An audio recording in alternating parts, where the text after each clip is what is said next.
Hello everyone, welcome to my channel Takapedia. Myself Tanisha Kabir and today we are going to discuss about ulnar nerve. जो ulnar nerve है वो main motor nerve होती है of the hand. अब जो ulnar nerve है वो palm में इंटर करती है by passing superficial to the flexor retinaculum between ulnar artery and pisiform bone. मतलब फ्लेक्सर रेटिनाकुलम के ऊपर से निकलती है और अल्नर आर्टरी और पिजिफॉर्म बोन के बीच में से.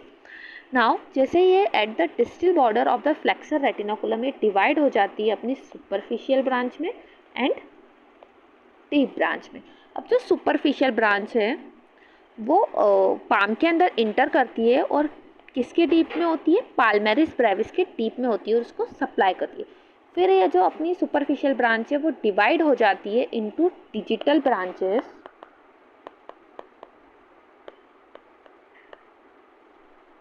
अब ये जो डिजिटल ब्रांचेस है ये अपनी skin of the medial 1.5 finger को सप्लाई करती है, मतलब अपनी लिटिल फिंगर और हाफ रिंग फिंगर को सप्लाई करती है.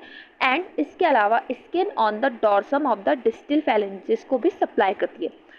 फिर उसके बाद अपनी सुपरफिशियल ब्रांच कंप्लीट हो गई. अब अपन देखते हैं डीप ब्रांच. अब जो अपनी डीप ब्रांच है वो अपने जो डीप पाल्मर आर्क होती है उसकी कॉन्केविटी के अंदर लेटरली टर्न हो जाती है. ये इसकी कॉन्केविटी के अंदर लेटरली टर्न हो जाती है और उसके बाद बाय सप्लाइंग एडक्टर पॉलिसिस उधर जाके ख़त्म हो जाती है.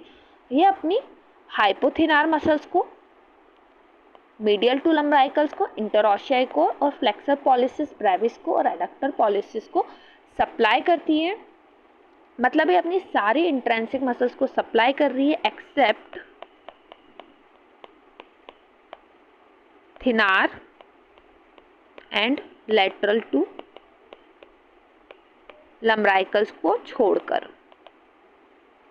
ओके, नाउ जो अपनी अल्नर नर्व होती है उसको अपन म्यूजिशियन नर्व भी बोलते हैं. क्यों? क्योंकि वो अपने फाइन मोटर मूवमेंट्स के साथ कंसर्न होती है. फाइन मोटर मूवमेंट्स मतलब जो स्मॉल प्रिसाइज और कंट्रोल मूवमेंट्स होते हैं जो अपने फिंगर और हैंड्स और स्मॉल मसल्स ग्रुप के थ्रू होते हैं. सो आज की वीडियो के लिए इतना ही. Thank you so much for watching. Please like, share and comment my video. I hope you like my video. Keep loving and supporting.